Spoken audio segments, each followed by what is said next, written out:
브랜드는 강력해야 됩니다. 정말 강력하려면 찐해야 돼요. 바이럴 되는 이 키워드 한 개가 중요해요. 결국은 만드는 방법도 알려드리겠습니다. 미션과 비전과 핵심 가치와 스토리와 슬로건이 다 있어야 되는데, 미션이라는 건 브랜드의 존재 이유를 정의합니다. 이걸 정해놓으면 뭐가 좋냐면, 예를 들어서 지금 더케어라는 회사에서 만약에 지팡이를 만들었습니다. 그 다음번에 나오는 제품이 모자입니다. 이거를 해도 될까요? 안 될까요? 해도 된다, 하면 안 된다를 결정하는 게 바로 미션입니다. A라는 브랜드는 건강한 반려견을 위해서 존재한다가 자기네들의 미션입니다. 그러면 건강한 반려견을 위해서는 당연히 영양제도 해도 되고 과자를 해도 되고 어쩌면 놀이용품이 나와도 돼요. 얘네들의 미션은 이거니까. 두 번째 브랜드는 사람이 먹을 수 있는 수준의 사료를 만든다. 왜? 사료가 좀 안 좋은 성분을 쓰는 게 문제가 있어서 이거를 내가 개선하기 위해서 내가 사료 회사를 차린 거잖아요. 그러면 여기서는 영양제를 해도 될까요? 아무리 좋은 영양제라도 하면 안 돼요. 처음에는. 나중에는 미션을 바꿔가면서 할 수는 있겠지만 처음에는 하면 안 되는 거죠. 브랜드는 강력해야 됩니다. 브랜드가 강력하게 만드는 방식은 여러 가지가 있고 다음 시간에 말하겠지만, 정말 강력하려면 찐해야 돼요. 정말 진한 색깔로 만들어져야 돼요. 그러려면 이상한 색깔들이 섞이면 안 돼요. 내가 지팡이 파는데 모자도 잘 나갈 것 같아, 모자 만들면 안 된다고요. 중절모 같은 거 그냥 만들면 안 된다고요. 그럼 이 브랜드가 흐려져요. 진하게 만들기 위해서는 존재하면 안 된다. 이런 걸 결정해 주는 게 바로 브랜드 미션입니다. 그래서 미션을 이번 기회에 한 번 정도는 고민을 해보시면 좋겠습니다. 그 다음에 브랜드 비전은 뭘까요? 이건 조금 쉬운데, 미션을 해서 나아가고자 하는 그 방향성이기도 한데 그냥 완성된 미래라고 생각하면 돼요. 이렇게 딱 떠올렸을 때 어떤 연예인 모델이, 이순재 선생님, 또 어르신들 많잖아요. 이렇게 다양한 라인업들을 쓰고 있는데 홈페이지가 이렇게 생겼으면 좋겠어, 그리고 이런 걸 하고 있으면 좋겠어 라고 딱 떠오르는 그 청사진, 그런 걸 이제 비전이라고 하죠. 이런 거를 정해놓으면 뭐가 좋냐면, 우리 회사에 사람들이 늘어날 거 아니에요. 그때 이 비전을 내가 그리고 말을 하잖아요. 그럼 사람들이 자연스럽게 떠올려요. 아, 우리 회사가 나중에 이런 것도 할 수 있겠구나, 이런 것도 하겠구나. 비전만 정확하게 딱 설정만 해놓으면 사람들이 한 방향으로 싹 가요. 그래서 비전도 한번 정해보면 좋겠다. 핵심 가치는 고객에게 전하고자 하는 가치인데, 가치와 함께 중요한 게 체험이에요. 갈 때마다 저렴함이 어느 회사의 핵심 가치인지 아세요? 월마트. 경험이라고 하면 약간 제품을 주고 체험을 해서 후기에 남기는 이런 걸 생각하는데, 그런 경험을 말하는 게 아니라 그거를 보면 떠올리게 만드는 것 자체가 경험이거든요. 그래서 예를 들어서 애플 같은 경우는 띵크 디프런트라고 생각해보면 전혀 다른 게 항상 나왔어요. 항상 기존 시장을 뒤집는 제품이 나오기도 했고, 자기 제품을 뒤집는 무언가가 나오기도 했어요. 그렇게 하면서 애플 하면 떠오르는 그 이미지가 핵심 가치를 통해서 만들어지고, 그걸 쓰는 과정 속에서 그게 고착화돼서 소비자가 알게 됩니다. 이걸 핵심 가치라고 합니다. 그리고 스토리랑 슬로건 아시겠죠? 이걸 쉽게 이야기해보자면 뭐 동화적인 이야기, 개발, 탄생 등 우리가 좀 공감할 수 있는 이야기를 쉽고 강력하게 만드는 이야기가 바로 스토리입니다. 그래서 내가 이걸 왜 시작했냐면, 내가 사실 이런 상태여서 이런 걸 어려워서 내가 만들었어 라는 걸 딱 하면 사람들이 공감이 되죠. 강력하게 공감이 되고 기억하기 좋습니다. 슬로건은 의미나 정보를 전달하는 하나의 문장 또는 하나의 구, 주로 이제 스토리를 한 줄로 요약하면 되죠. 그래서 좋은 사례를 몇 가지를 보자면, 카누라는 브랜드의 뜻 아세요? 공유밖에 생각 안 나는데. 근데 정확하게 들어가긴 했어요. 그런 걸 떠오르게 만드는 그 이미지가 페르소나라고 하거든요. 우리의 어떤 모델을 떠올리면 그 모델이 마실 것 같은 이미지를 우리가 얻어가죠. 모델을 쓰는 이유가 그 모델의 이미지를 뺏어오기 위해서, 함께 공유받기 위해서 그 공유를 쓴 거죠. 카누라는 브랜드는 뉴 카페, 뉴 커피, 새로운 카페, 카누 이러니까 카페에 그 카가 떠오르고잖아요. 그래서 이 이름이 참 잘 지은 것 같아요. 그리고 세상에서 가장 작은 카페 카누가 이들의 슬로건이에요. 이 슬로건이 정말 제가 잘 지었다고 생각하는 게, 카페가 주는 그 이미지가 있잖아요. 맛있다, 고소하다. 근데 집에서 먹는 커피는 그런 게 아니었는데, 프리미엄이란 이미지를 카페라는 슬로건을 넣으면서 바로 만들어진 것 같아요. 너무 좋은 이미지라서 항상 기억하고 있고요. 또 진짜 토스라는 이름을 들었을 때 저는 깜짝 놀랐어요. 진짜 잊어질 수 없는 것 같아요. 애플같이 하나의 키워드인데 상표로 등록을 시킬 수 있는 건 이미 저는 다 썼다고 생각했거든요. 아직도 남아있더라고요. 토스 한다, 그냥 전달한다. 와, 그런데 슬로건은 진짜 더 미칩니다. 슬로건은 진짜 더 대단한 것 같아. 금융이 쉬워진다. 와, 이게 만약에 송금이 쉬워진다 토스였으면 아마 토스뱅크나 토스증권이 나오면 안 됐을 거예요. 토스가 보험도 하잖아요. 근데 금융이 쉬워진다. 와, 그래, 너희는 증권을 해도 돼, 너희는 보험을 해도 괜찮아, 대출을 해도 괜찮아, 다 용인이 되는 거죠. 처음부터 금융이 쉬워진다 토스로 시작을 했기 때문에 비전, 미션, 가치, 이게 다 느껴진 거 아니에요. 이들은 미리 꿈꿨고 비전으로 세웠고 그거를 이 안에 집어넣은 거예요. 금융이 쉬워진다 토스. 제가 알고 있는 이름들 브랜드 중에 가장 멋진 브랜드 네이밍과 슬로건인 것 같습니다. 저희는 이제 그 정도 급은 아니지만 샐러드를 위한 모든 데이터 셀링하니라고 이름을 지정했죠. 이거를 왜 넣었냐면 네이버 1위 만들기 셀링하니, 우리의 미션이나 비전이 이렇게 정해져 있었으면 네이버에만 쓰는 거 아닙니까? 네, 이렇게 되는 거예요. 너무 한정적으로 정해지겠죠. 그리고 1위를 만들기 위해서는 많은 게 들어가요. 마케팅 채널, 마케팅 툴, 다양한 뭐 체험단, 또 다양한 것들이 들어갔겠죠. 그럼 우리의 회사의 방향성이 싹 바뀌었을 거예요. 근데 우리가 튜브를 찍고 있잖아요. 내가 이걸 왜 해도 되냐면 우리 슬로건 속에 저는 미션과 가치를 넣었거든요. 샐러드를 위한 모든 데이터라고 제가 딱 정했잖아요. 그래서 저는 강의해도 돼요. 지금 컨설팅 하는 것처럼 이야기를 해도 된다고요. 유튜브를 해도 된다고요. 그리고 저희는 나중에 택배사를 제가 인수해도 될 수도 있어요. 우리 쿠팡처럼 택배사 인수해가지고 내가 택배 연결해 줄 수도 있는 거예요. 내가 박스를 할 수도 있는 거예요.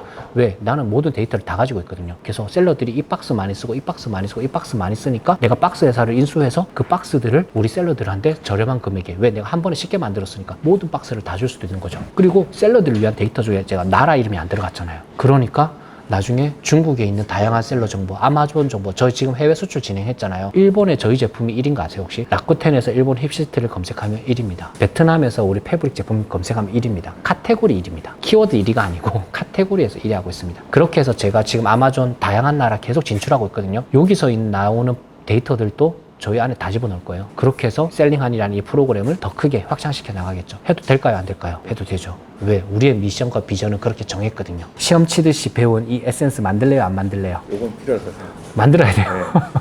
근데 용어는 몰라도 돼. 용어는 모르겠지만 이 영상 보면서 정해놓고 미션, 비전, 가치 정해놓고 이 3개 정도는 좀 만들었으면 좋겠다. 결국은 만드는 방법도 알려드리겠습니다. 에센스 만드는 방법은 이런 것 같아요. 처음에 스토리는 쉽게 정하거든요. 왜냐면 말을 길게 해도 되잖아요. 그래서 내가 실버 용품을 왜 하냐면 말이야, 내가 사실은 이런 상황이고 우리 부모님이 이런 상황이고 내가 이런 거에 관심이 있고 내가 과거에 이런 일을 했어. 그래서 다 더해서 내가 셀러 용품을 내가 쇼핑몰을 할 거야. 길게 설명하면 돼요. 그러니까 쉬워요. 근데 너무 길게 설명하는 게 사실 알고 보면 내가 뭘 명확하게 전달을 하고 싶어서 할 게 없어서 할 줄 몰라서 길게 나열하는 거예요. 그냥 너 좋아해, 나 너 사랑해, 이렇게 딱 말하면 되는데 사실은 말이야 내가 뭐 이렇게 길게 설명을 붙이는 거야. 명확하지 않은 거죠. 그래서 진짜 쉽게 하는 방법은 키워드 한 개를 정하는 겁니다. 예를 들어서 A라는 제품을 왜 살까요? 필요하니까 사는 그러니까 A라는 제품을 필요해서 샀잖아요. 여러 가지 이유 때문에 샀을 거거든요. 그럼 친구한테 이건 내가 소개할 때는 뭐라고 할까요? 써봤더니 괜찮다. 뭘 써봤더니 뭐가 좋았다는 것 금방 했잖아요. 이 뭐가 좋았다 이거 한 개를 정하는 거예요. 이게 구매 이유. 내가 사는 이유는 정말 많이 나오는데 친구한테 소개할 때는 키워드 한 개밖에 말 못해요. 왜? 친구한테 쫙 설명하면 내가 파는 것 같잖아요. 그 느낌이 싫잖아요. 그래서 한 개만 딱 잡아야 돼. 우리 아버지 내가 지팡이 사줬는데 이게 좋더라? 너희 아버지도 이거 한번 사봐. 이렇게 말하는 이 키워드 한 개, 이게 구매 이유. 바이럴 되는 이 키워드 한 개가 중요해요. 브랜드도 마찬가지예요. 브랜드, 내가 이 브랜드 왜 샀냐면 말이야, 이게 좋더라? 몰라, 그냥 나 이 브랜드 샀는데 다음에 또 사게 되더라. 뭔지 모르겠는데 그냥 이게 그냥 좋더라, 이 브랜드 참. 그리고 이 브랜드 어디 들어가 봤는데 설명해 주는 게 이런 게 참 좋더라. 하필이면 많은 지팡이들 중에서 이 브랜드를 선택한 이유는 한 가지입니다. 그러면 이거를 구매 이유라고 정하고 이 키워드 한 개를 찾는 거죠. 그리고 이 키워드 한 개를 가지고 슬로건을 만드는 거예요. 내가 다른 지팡이는 봤는데 이렇게 막 휘어질 것 같고 위험하고 불안해 보였는데 이건 진짜 튼튼해. 가벼운데 튼튼해. 정했잖아요. 가볍지만 얼마의 강도를 가진, 가볍지만 부서지지 않는, 이런 형태로 우리가 제품에 대한 슬로건을 정하고 우리 브랜드 또한 그런 형태로 슬로건을 정할 수가 있는 거죠. 내가 구매 이유 하나를 가지고 살짝 길게 늘리는 것을 슬로건이라고 생각하면 되고, 이 슬로건을 이제 미션이나 가치로 바꾸시면 됩니다. 그 다음에 이제 나오고 나면 스토리를 정하시면 되죠. 그렇게 해서 키워드에서 시작해서 문장으로 나오고 문장이 스토리가 돼서 하나의 길게 나오는 방식으로 한다면 에센스는 그 안에서 얼마든지 뽑아내고 만들어낼 수 있습니다. 그래서 최종적으로 슬로건 하나만 가지고 있다가 미션이나 비전이나 설명하기 어렵잖아요. 새로운 우리 직원한테 이 스토리를 말해주세요. 그러면 내가 미션이나 가치나 이런 건 내가 나중에 정하려고, 내가 아직은 이 작은 회사에 뭘 굳이 정하겠니? 나중에 정하자. 대신 내가 이걸 왜 하고 싶냐면 이런 이유 때문에 이렇게 해서 내가 만들려고 해 라는 스토리만 전달해 놓잖아요. 그러면 알아서 그 직원분이 우리 브랜드는 이런 길로 갈 것 같구나. 우리 브랜드는 이런 걸 중요시하겠구나. 이런 걸로 내가 하면 되겠다라고 생각할 수가 있습니다. 그래서 최종적으로 스토리를 하나 살짝 만들어 놓는다면 우리 팀원들이 하나로 뭉치는 데 있어서 큰 도움이 될 것입니다.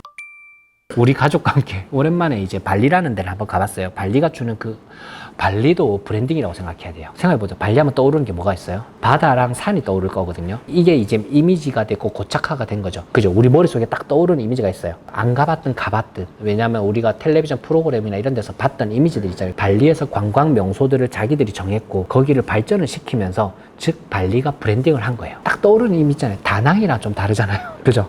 뭔가 약간 거기가 딱 가고 싶은 거예요. 그래서 그냥 이 브랜드가 너무 그 나라 도시가 너무 예쁠 것 같아서 갔어. 발리라는 데를 했을 때 내가 떠오르는 이미지는 이런 거였어요. 그래서 약간 이걸 뭐라고 하죠? 다랑이식 논이라고 하나요? 계단식 논. 예, 다랭이 마을. 다랭이 마을 같은. 근데 남해랑 또 다르잖아요. 진짜 브랜딩이 대단한 것 같아요. 왜냐면 여기 있어서. 그래서 이걸 바라보면서 이렇게 되어 있죠. 저도 이제 이런 그 논밭이 바라 보여지는 저만의 딱 갇혀져 있는 데서 3박 4일을 있었는데 논밭을 바라보는 그게 너무 좋았던 것 같아요. 발리에서도 우붓이라는 곳이었어요. 그 다음에 혹시 루악 아세요? 그 고양이 똥 커피 마을. 얘가 고양이에요. 사양 고양이라고 해서 이렇게 먹어요. 이렇게 나와요.